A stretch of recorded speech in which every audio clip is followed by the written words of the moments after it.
Oh, yes, welcome to the Debrief. It's Dave O'Neill, and I'm in the car with a comedy legend, Johnny Katz. Thank you, comedy legend. I'll take it. Yeah, why not? And we've just... Yeah, I've been going long enough. Mate, you have. How many years have you been going? 20? 19. 20 this year, in July 18th. Wow. I treat it like a birthday, man. And where did you do your first gig? Corner Hotel, Richmond. Yeah. I rang It's a rock venue. Yeah, but I rang Wayne Deacon. He was booking it. I remember doing the Corner Hotel, but they were big nights, weren't they? Were they big nights? Nah, it was shit. Oh, man. shit. Oh, I was in the front bar. Front bar, yeah. So there was a band playing, the door would swing open because bartenders were going back and forth into the other bar. That's right. And noise would bleed in. It was horrible. Wayne Deacon said, just come and just fucking don't die, just do it. I was like, thanks, man. Thanks. And how'd you go? Oh, it was. I did really shit except for one bit where I nailed a Chopper impersonation because Chopper was big. Ah. So I did a Chopper impersonation. That got a big laugh. How's your Chopper go? Can you remember it? Yeah, it was something like. What was the joke? I can't remember. It was my favourite game's hide and seek. I hide them, they never find them again. Oh, you're a good mimic. Yeah, I used to do voices. You used to do voices, yeah. I used to do a lot of them. You don't do them anymore, or? No, I don't. I really don't. I play around sometimes with voices, but more to myself. Yeah, right. In your head. In my just like around the house. No, hang on. Now we just done a gig. And we're at Southland. Bloody hell. I know. We're in the arse end of Southland. Yeah. Yes. In Cheltenham, in a brewery. Yeah, which is Bad Shepherd Brewery. So shout out to them. They were fucking awesome. Yeah, I mean, you and Evan Hocking were on, and you set up the gig with Evan. Yeah, we set it up, and they were very good, and they let us do what we want. So we set up spotlights. We pushed everyone up close. It was a great gig. It was a good setup. Great gig. It was a good setup, that's right. Yeah. I didn't see you, though, because I was getting here, but I've worked with you before. Yeah, it was a lot of fun. I've seen you before. I'm trying to remember where I first met you. It would have been, 20 years ago. You would have done the ESPY then, and a place like that? No, that was... Did you do the ESPY? I started 2001. Oh, okay. So you were more... I remember the famous Gershwin room. I never got to do it. So what gigs did you do when you started then? I was doing the lounge. Oh, the College Lounge. Yeah, man. Maybe that's where I met you. Probably. But also you worked at Nova. Yeah, I think I met you at Nova properly. Yeah. I met you on the circuit, and then I properly met you at Nova. Because you were doing... breakfast. You were doing breakfast. Yeah, and I'd do the occasional fill-in when you guys went away on summer break. Because you did nights there, didn't you? Yeah. Yeah, what was that like, doing nights? It was challenging because you only have like 3 or 4 minutes to spit it out. And you're talking to kids doing their homework, aren't you? Yeah, so there's a lot of... Night shows haven't changed. You listen to them now. They're still the same. They're still the same. They're like immature, like, like... Yeah, I was doing some hardcore shit, man. I remember... They wanted you to do stunts, didn't they? Is that right? Am I right? I remember Dan Bradley just... Who was the boss? He was the boss, sitting me down, and he's saying, he can't... It's almost like he was shocked because I was going so hard. Like, I remember the Bali bombing happened. Yeah. And I was all like George Carlin-like. I go, if you're going to go to... And what happened was the Bali bombers got 2 years in jail. Yeah. And Chappelle Corby got 30 years. And I remember going on radio having this stupid rant going, if you're going to blow up a joint in Bali, make sure it's filled with Aussies and not dope, right? Right. And Dan Bradley's going, this isn't the platform. You can't say that stuff, mate. It's not, yeah. Oh, yeah, he was that boss, and he's head of Triple M. Yeah. In Melbourne. I saw him the other day, but he used to go to Akmal when Akmal was on Nova for a while. Yeah. And he used to do an impression of Dan on the radio. A boss just came in, and he said, "You guys could be number 1, but you're number 2. I'm going to Perth." And then would walk out the door. But he told Akmal did a call out. When have you got... There was some guy who took an axe to a speed camera. Yeah. And he goes... Akmal's talkback topic was, when have you got angry at an inanimate object? And Dan's like, mate, do not use big words like inanimate on the radio. Really? Yeah, people don't people don't get it, mate. People don't understand it. And I was like, I explained it, Dan. I said, it's like a thing. Oh, Dan Bradley said to me once, we did a call out once. What are you doing at Christmas that's not very Christmassy? Or what did you do over Christmas that wasn't very... when you struggle... we used to struggle to think of topics to talk about. Oh, yeah. And we did... What did you do on Christmas Day that wasn't very Christmassy? And this woman rang up and goes, I watched a German submarine movie. Das Boot? And I go, that's what I said. I go, Das Boot. Das Boot. And Dad Bradley gets to me aside and he goes, mate, you mentioned that German submarine movie. I didn't know it and I felt stupid. You're making people feel stupid. I said, mate, I didn't. That's the only German submarine I could think of. Yeah. Yeah. But he also used to say, does a plumber in Croydon give a fuck about what you're talking about? Yeah. Because if they don't, well, you shouldn't talk about it. But he's underestimating people's intelligence. Exactly. So to answer your question from the beginning, yes. That's what my experience was like. Because of stand-up, you've got free reign. You can go wherever you want. You're the producer, you're the director. It's your fucking show. And then on radio, it's Dan Bradley shepherding you into this narrow little space where you have to perform and do... The only way you get power on radio if you're like Karl Sandlands, you win number one for 5 years and they just go, oh, fuck, just do what you do. Just do what you do, man, yeah. But having said that, Nova were creatively liberal. They did let us... Yeah. Oh, One Night Breakfast Show, they were... They were great. They were good. And I also work with Kate Langbrook, who is a powerful force of a woman. Yeah, fuck And so Dan would come in at 7:45 every morning with a cup of coffee. We're on air, right? And we walk in the door and he'd go, how's it going? How's the show going, Katie? How's it all going in here? And Kate would say, listen, cunt, we're doing the show. We don't fucking know. Get the fuck out of the studio. Really? He's like, oh, Katie, don't swear at me. Oh, Katie. And then... Would he C-bomb? Would she C-bomb? Yes. Wow. Fuck. She would. She'd say it, like, lovingly, but not really. And he'd also say, don't use that word on me. Shut up. Get out, you can't. And then, what happened was he kept coming in, and then her manager said, no, you got to stop coming in. And so he wasn't allowed to come in anymore. Fuck. So cases occasionally on radio, it skews the other way where the talent gets all the power. Yeah. It does. But as you see in cases, sometimes the talent gets too big and the radio just goes... There's that great Channel 9, book on Channel 9, where Ernie Sigley took over from Graham Kennedy hosting The Tonight Show. And they reckon Graham Kennedy appealed to the blue-collar voter, but Ernie Sigley was the blue-collar worker voter, you know what I mean? He was that guy. And so he actually rated better than Graham Kennedy. Really? Yeah, but he was an arsehole to the crew. And so they all arced up and said, we're not working with him. Ernie? Ernie. And so then... Is he still kicking? Yeah, he's sick. Still alive. Yeah, he's a bit sick, I think. And so the manager of Channel 9 gets to the office and goes, you're fired. And Ernie's like, well, but I'm rating better than Graham Kennedy. He goes, mate, no one's bigger than the company. Get out. Right. And so that's what happens occasionally when you see these radio people. They get bigger and they get bigger and bigger. And then people just go, you know what? We could save $1 million a year. Just get some new young person on there. Yeah. Pay him $100,000. Don't pay him $1 million. Then we'll take a hit in the ratings, but they'll be easy to work with. We can shape them like we want to shape them. Has it changed from when I was doing it? No, I reckon same format, same fucking drill. You go in, you come up with talk topics. Yeah, you're like, how are we going to go? And... It's different shows. It's interesting. I mean, I only really know the Melbourne market, but I keep an eye on the Sydney one. But I go on Nova still. I go on Chrissy, Sam and Brownie. So for people that aren't in Melbourne, that's Sam Pang, who's very funny. Chrissy is very good, very funny.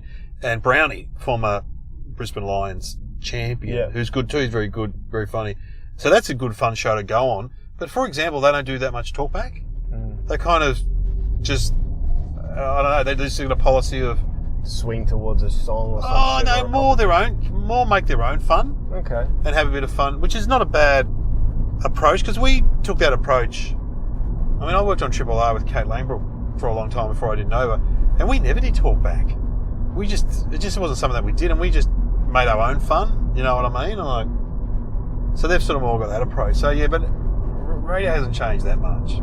Is it still as powerful as it was what it was with social media? And you know, well, that's really interesting. I was talking to Hughesy about that yesterday. Because he was saying how his kids aren't interested in the radio. I mean, they're little. They're not interested in the radio. Yes, I think, have the advertising dollars dropped? Not that much. Not that much. No, radio has survived. Because it's all about advertising, isn't it? Yeah. What money they can pull in. Yeah, because that's it. That's how they make money. Radio survived on being local and people wanting to hear someone in their city. Okay, so that's why Nova thrived. Yeah, and weather and traffic and news. Yeah. But, I reckon in 20 years it'll be different. And also radio's in your car. Yeah. But in 20 years, will my son and daughter and other son be driving to their workplace or commuting, listening to radio? You won't know. I think you can talk to your car in 20 years and tell it what podcast you want to listen to. Well, that's what Hughesy was saying. What about when self-driving cars come in? You can watch shit too. Yeah. Or you can watch a series. Yeah, you can be specific. Like, put the scene where Chewbacca is loading. Brake, handbrake accident. Is it true? Well, how many years did you do Nova Nights for? 5. Oh, wow, that's a pretty long time, isn't it? Yeah. Look, it was a double-edged sword because it killed my stand-up. Oh, yeah, because you couldn't do gigs at night. Yeah, so people were like, we want to come and see you, but I was like, where am I going to cut my teeth? Luckily, the Comics Lounge helped me out by putting me on Saturday nights and holding the shows late so I could quickly drive from Richmond to jump on the lounge. Yeah, they really helped me out. They've been good to you. Yeah. And then you went to London, didn't you? Yeah. How long were you in London for? About 9 years. Yeah, wow. Well, I mean, you hear... People still do it, don't they? Comics still I went there on a holiday and I interviewed Ray Badron. Yeah. A Sydney comic, very funny Sydney comic who's moved over there. Yeah. So people still do it. Felicity Ward's moved over there. Has she? Yeah, she's living there. London's a fantastic place to do stand-up comedy. For me personally, I was an unknown comedian. Aussie, yeah. Just working every night. And a lot of people would be like, oh wow, you went to London and you did the London. And I would say to them, it's harder to make it here in Melbourne because there's less gigs. There's less money. Yeah. In London, I was working for a shit agency that would put me on a 4 a.m. flight because it was the cheapest. It was like Wizz Air, and I'd be flown out all over Europe to do gigs. But I had an agent and I was earning money. Yeah. So I was happy. I just wanted to be a full-time comic and just work full-time. Yeah. And just have an agent handling my bookings. And what were the gigs like? Were they just varied? Exactly that. It was very... Like a lot of people said to me, did London make you funnier? I don't think London made me funnier. It made me more versatile. Because you'll do a Bucks party on a Saturday night and then 20 k's over you'll do a club or something. A club, and then you're in central London, which is very left and PC, hipster, and then you'll do a rugby club on Saturday. So it's like you're all over the shop. Yeah. So it's good for that respect. How many gigs a week were you doing there? I was doing about 5, but they were 5 decent gigs, not open mics. Yeah, you get paid for them. You get paid, Yeah, right. Did it take you long to establish yourself? No, because I did. Back then, there was a comedy chain called Jongleurs. Oh yeah. They're very mainstream, aren't they? They were like the Comics Lounge, and they had 23 clubs. They're closed down now, haven't they? They're gone. Yeah, they went into liquidation. Whoa. So I flew over in 2008 to do a trial spot. I did a 10-minute spot, and then I flew back. Believe it or not. And then they emailed me and said, "Can you come back and do another 10 next week?" And I was in Melbourne, and I just wrote back, "Sure." So I hopped on a plane, went straight back, did another 10, and then they said, "Yep, that's perfect, you're in." And that gave me a guarantee of £400 a week. That's 2 gigs, a Friday and a Saturday. So each week I would collect a check. And I lived with Colin Cole, another fellow. Comedy legend from Melbourne. I used to work with Cole. Big Cole. So I'd live with him, and the house was like a comedy haven. All Pommy Johnson lived there as well another for a Melbourne while. comedy icon. Yes. And it was great. We just worked, and there was a club circuit. Cole's still over there. Yeah, he is. Isn't he? Yeah. But then Jongleurs crashed, and they stopped paying, and then when they stopped paying, they started running gigs in nightclubs, which were vacuous spaces. Hard work. There was a huge gap between the stage, and they lost their passion for comedy. Whereas back in the day, Jongleurs gigs were run expertly, professionally. Right. The highlight was Battersea. I did a 10-minute spot with Kevin Bridges. Oh, wow. In 2008. He did the first 10. I followed him into the second 10. Really? And I had a fucking great gig. And I didn't know who Kevin Bridges was because he wasn't famous. He wasn't famous then. He's huge now. Huge Scottish comic. He's like the next Billy Connolly, they reckon. Yeah. He's very funny, though. I saw him on TV the other night. He's great, man. He's great. Oh, wow. So then why did you come back? I was telling a friend the other day, I just Miss lonely. Australia? Just I'm a WOG and I grew up with family. You're Greek? Yeah, Greek. And it's just very family focused, very family centric, and I miss my family. I grew up on the beach down Rye. I miss Rye. I missed the surf especially, and there's nothing like that in England. I jumped into a beach in Brighton in the UK, and I swear to myself, never again will I fucking do that. Yeah. It was just so cold and shit. Yes. And They got pebbles on their beaches. They have, yeah. I mean, I've got nothing against pebble beaches. It's fine, but the water was just impolite, unwelcoming. Yeah, it's not a good place to do comedy, but a hard place to live, I reckon, London. Yeah, hard place to live. And plus, I had a girl at the time, and she was from Melbourne, and she wanted to come back. So we were like, "Yeah, let's fucking go back." Yeah. And so, how long have you been back? Been back for two years. Yeah, but it's going all right, isn't it? But to think everything would have changed, though. That's the problem, isn't it? Coming back. Yeah, but your act changes as well. Like, I'm constantly trying to, like, I don't know. I mean, I enjoyed your set today. It was very... Oh, I got a bit tired towards the end. Yeah. Because it was hot. It was fucking hot in there. Yeah. Bad Shepherd Brewing was very hot, but it was a great gig nonetheless. Yeah, we can't complain, really. No, we can't complain. We all have We've done a lot of shockers in that time. What's the worst gig you've done? Oh, that's... I mean, I know it's hard, but... No, I know exactly what the worst gig I did was a Layla Football Club, which is a... Layla Football Yeah, Club. which is a story in itself, and I did use it as a basis for my sitcom day, which I did a pilot. Anyway, I was on Channel 10 briefly for one episode. As I said to my kids, I had my own sitcom for one night, guys. It was part of Pilot Week last year or the year before. Anyway, whatever. Anyway, what happened was that me and Brad Oakes went along, who's featured on this podcast many times, and I don't know football that well. I grew up in a football family, but I was never into it. So anyway, Lance Whitnell had just come out of the Fat Farm, right? And he was a captain of... He was a big star at Carlton, and he's a big guy, big redhead guy. And I thought I'd do some Lance Whitnell jokes, but it was his club. That's where he's from. He's from Laylaw. And his mum, true story, was cooking the dim sims. She was the only woman there, practically the only woman there. Yeah. And it was during the day, like must have been before a game or something. And it just went, I said, oh, fucking Lance Whitnell's fat, isn't he? And they just went, it was like a Western, everyone really, really quiet. Oh, shit. And she came through the crowd with the tongs. Whoa. With the fat dripping off him. Fucking don't come to my club and hang shit on my fucking son. Wow. And then it was just, from that point onwards, I couldn't. It's amazing how the energy just fucks off. Oh, man. It becomes so... If you're not a comic, you won't understand, but there's this thing that happens. Oh. You sense of... If you hit the wrong mark... If you're doing well. Yeah. When you hit the wrong mark... Yeah, it just drops. It's like someone turns on a Dyson and sucks it all out. Well, what's the worst one you've ever done? It's probably in England. A couple of boys were doing coke in the toilets before the gig, and I high-fived them and said, have a good night. And then the show started, I jumped on and I recognized the guys and I pointed to them, and they were like, no, shut the fuck up. And then the bouncer came over and said, who's doing coke in my toilets? And the bouncer physically grabbed them, and they got aggressive. Their girlfriends, it was a hen's night, had inflatable penis. Yeah. And they threw it at me, and then I kicked it back at them, knocked all their cocktail drinks out of their hands, spilt all over them. So you were the MC, were you? Or? Yeah, they rushed the stage, the guy, and then the bouncer grabbed them, because it was fucking horrific.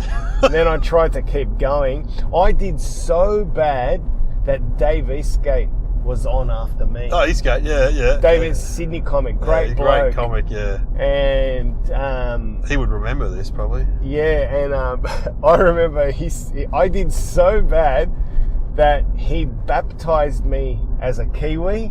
Yeah, right. And went on as an Aussie and said, don't lump me in with that shit. I'm an Aussie. That's how bad I did. I'm like, fuck. But I get it. He had to disassociate. Yes. Because the crowd were like, this is England in Bournemouth. Oh, I know Bournemouth. I've been there. Yeah, it's a shithole. It's a shithole, yeah. Wonderful coast. It's like a faded seaside resort. Yeah, I think Morrissey wrote that song, It's a coastal town that they forgot to pull down.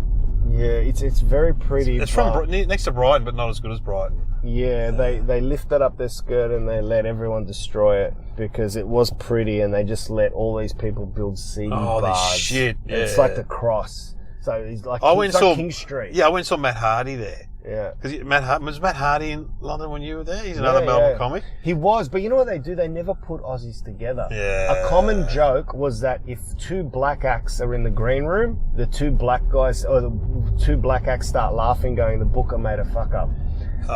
Same with Aussies. Same with Aussies. You'll never get. That's why I hardly worked with Wayne Deacon. I hardly worked with Colin Cole. Yeah. It was always a spice having an Aussie. Yeah. Well, we went to. It would have been the 90s. We went down to Bournemouth to see Hardy at a uni actually perform for some reason. But yeah, I remember Bournemouth. My wife hated it. This is horrible, this place. Yeah, she saw the wrong side of it. There is a side I since found out because I used to drive to Bournemouth a lot. It is very picturesque. Yeah. And I said to the local, and they said there is a pocket that's not like King Street. I'm saying the word King Street just so people Yeah. There is a pocket that the locals go, and it's actually much better. Yeah. Quite pretty. Interestingly, I spoke with someone who I forget their name, but they said to me that Pete Rowstorm came through the Comedy Store in London back in the early 80s. Yeah, right. Yeah. And Shane Bourne tore the roof off the joint. Oh wow. Yeah. And I wish I could see that set because I have heard his. Have you seen him live do stand-up? Borny? Yeah. Yeah, years ago. Yeah, of course, he was great. Yeah, I've never Peter seen. Rowstorm still works. Yeah, he does. He was at the Lounge recently. Yeah, recently. Oh, he's fantastic. Yeah. He's unbelievable. He's one of a kind. Yeah. But so you come back here, but things change, don't they? Like all the bookers have changed, the comics have changed. Yeah. Was there any difference? Did you notice any different thing when you come back in the comedy world? To be honest with you, no. I'm the type of person, just put your head down and work. Yeah. Just do well, and people will go, "Hey, I've got a gig coming up. If you wanna." And I remember it was you that told me. Oh no, not bad advice. Yeah, you gave me some advice. Actually, I went home and wrote it into my diary. Oh really? What did I say? This is back in 2000 I must have met you 2002. Yeah, right. Because I've got a diary entry. I kept a diary. I know. I used to do it on my bed and tore my phone line and chew gum. Like a teenage girl. But it was. You said to me, "Oh, mate, you just need passion, persistence, and patience." Oh, did I say that? Yeah. Do you remember that? No. But that's a good 3 P's. You even called it the 3 P's. Really? Passion, persistence, and patience. And then you walked off and you turned around and you go, "Oh, a little bit of talent, wouldn't it?" Oh, yeah. Well, that's true. But when I started, some guy said to me, "You need a bit of talent." He goes, "But you don't need that much." You don't need that much. He goes, "Look at some of the people on TV and radio." This was 30 years ago. He goes, "They're not that funny, are they?" I'm like, "Yeah, you're right." He's right, man. He's right. He was right. He's right. And taking nothing away from those people on TV or radio, they're just excellent at other things like networking and so forth. Well, yeah. Well, that's the thing. That's it. When I always, you need people skills too. Fuck yeah, man. So when you see a comic and you go, "Why aren't they bigger than they should be?" That's often because they're a fuckhead or they just don't know how to deal with people. Yeah. And putting together a TV or radio show is exactly the same thing as getting a carload of people to drive to Wagga or something like that. Yeah. And people will always choose someone less talented but easy to get along with, I reckon. Yeah. Anyway, that's how I've survived. Yeah. Hey! Now, where am I going? I think I have to go here, this way? Yeah, I think this way, and then we'll do that corkscrew. Where are we? Just shy of Westgate. Westgate, man. Trying to head onto the Balti. Yeah, that's interesting that you're Greek, because you don't make it... You've never really made anything out of that, have you? Because you know how there's like Greek comics that just talk about being Greek. Well, when I started, I cut my name on purpose because I just wanted to be funny. Yeah, what's your real name? Katzoulis. Katzoulis, yeah. So I cut it to Katz. And then when I got a job on radio, they said, just keep it at Katz. Yeah, it's just simpler. Simple, yeah. But I made that decision to just be funny. Yeah, Because look, I've been to Greece. I'm not Greek. I drink way too much. I love the footy. I love pies, especially the chewy bits. They're weird, but I love them. I swallow them. You know, I'm very Australian. I'm proud of my Greek background, but I grew up here. Yeah, right. Where'd you grow up? Coburg, yeah, right. That's old school Greek. Old school. Back when Brunswick was proper Brunswick. Oh, mate, I remember it because we used to go to the Bombay Rock. Fuck yeah, that closed down. Yeah. So, for people that don't know, Brunswick now is the home of hipsters. So even people from interstate would go, oh yeah, Brunswick, that's where the hipsters are. Does it make you laugh? Oh, it makes me laugh my head off. But you gotta go there. But we oh shit. Yeah. We used to go to the Bombay Rock, but we were from the eastern suburbs. We were from the outer east, so we wanted to go see the bands, like Kids in the Kitchen, Shudo Echo used to play there. Yeah. And we used to park our car and walk along Sydney Road. And back then, it's fucking. And you know what would happen? Just a carload of Greeks or Italian guys would drive slowly past us. Yeah. Going, oomph, oomph. You're like, oh fuck, we're gonna get bashed. Yeah. But yeah, it's totally changed, Brunswick. Totally. But so has Coburg's become more gentrified. Yeah, well, the oldies are slowly dying off. Yeah. But look, you can see it on a map. Wherever vegan cafes pop up, you know real estate's going to skyrocket. Yeah, it's it's true. like a wave. It's this green wave going through the city. Now it's hitting Reservoir. I know. Fucking Reservoir. Reservoir, mate. Resi. Yeah, the Reservoir, mate. And you know. Well, Preston's already gone, which is... Preston's gone, yeah. And you know Reservoir's going to become... mark my words, in our lifetime, it's going to become... People are going to be saying Reservoir. Oh, yeah, Reservoir. We should be allowed to fucking slap them in the face. Open-handed. It's Reza. So you can't do those jokes in London. They don't know what you're talking about. No. London's like universal, man. But having said that, there's nothing more fun than doing a central London gig because you're getting tourists. Yeah, everyone from South everywhere. South Africans, Australians, Americans. It's so much fun. Yeah, it's so much fun. MCs love doing central London gigs because of the crowd work. People from all over the place. Yeah, it's fun. It's good fun. Definitely fun. Yeah. Oh man, you're listening to the Debrief with Johnny Katz. We will return.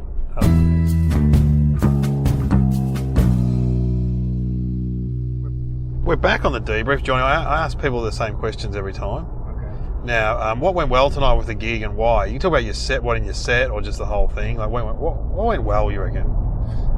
We set the room up properly. We bunched everyone up. Also, I was editing more in my head. Oh, were you? Yeah, right. Constantly, I just drift off a bit every now and then, and I use more words than I need to, so I focused on my word economy. It's a good idea. Yeah. It's a really good idea. What didn't go well, you reckon? What didn't go well today was... Oh, shit, I've got to think about that. Well, the heat. Yeah, it was fucking hot. That's my next question. Organisational hazards that got in the way. Well, you can say the heat. Yeah, look at Hughesy looking hot. Hughesy's on a billboard. Looking hot. If you want to be my lover. Disturbing. It's great. I'm almost down to 80 kilos. He told me. He's trying to get to 80 kilos. Yeah.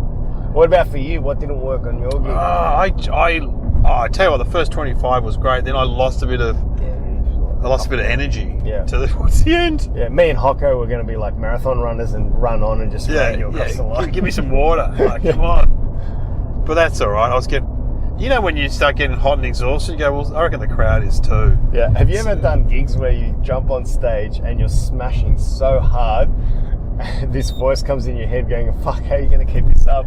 Oh, definitely. Yeah. The voice of doubt going, you can't keep this up for 20 minutes. This is going to slow, there's something wrong here, something's going to happen. It's too good. Yeah, that's happened to me. Yeah, I lose energy a bit sometimes. But, you know, we actually finished at 10 p.m, which is perfect for midweek, I reckon. That was the first time we did a gig there. They loved it. Yeah. They want us to go back at the end of the festival. Oh, that's good. Yeah, well, the last question is how can we do better next time? Yeah.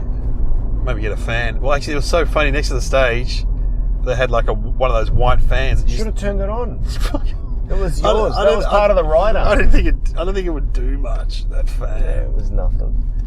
Well, Johnny, thanks for coming in. We're almost home. Thanks for coming on the podcast. Thanks, mate. I always wanted to chat to you. Oh, we've got to talk about the mining tours you've done. Yeah. So you go on these How many of those mining tours have you done? We've done 3. And that's with this guy called Dooley, who's legendary amongst comics because you have to camp and stuff, don't you? Yeah, you have to camp. What I tell comics is you're 80% a roadie.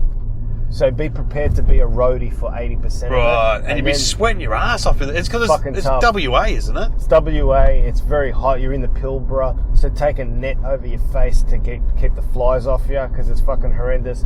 But if you've got an open mind and you're interested in travel, you'll learn so much, because Chris Dooley is really, he just knows a lot of stuff, especially about the indigenous community. About the outback and all that. And he tells you stuff. As you drive through, he goes, this is this indigenous community and this is what they believe, and it's just fucking great. I remember Nick Cody did it years ago, and he's kicked Troy on. Kinney's Troy done Kinney's it. done it. Oaksy did it.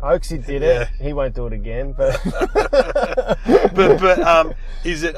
Chris Franklin does it a lot, the bloke. Yeah, of course. Yeah. He just loved it. But what are the gigs like? They're in mining camps, or...? Yeah, they're very blokey, alpha male, but they have since changed because Rio Tinto, BHP have all adopted a policy where they're trying to make it gender equal. Yeah, I did a mining gig in Kalgoorlie, and there was a lot of women there. Yes. And also a lot of people from different... Well, I noticed a lot of the people in charge were from other countries apart from Australia. Yeah. So you'll find if you do it again, it'll be more like a comedy club and less like a bucks party full of blokes because, it's more like a club. But are they outside the gigs, or are they like outdoors or indoors in their mess, or? No, they're generally outdoors. There's about 300-400 people. There's a bit of a gap between you and the stage. But it does work. They set the gig up right. They don't start till it's pitch dark. They've got spotlights.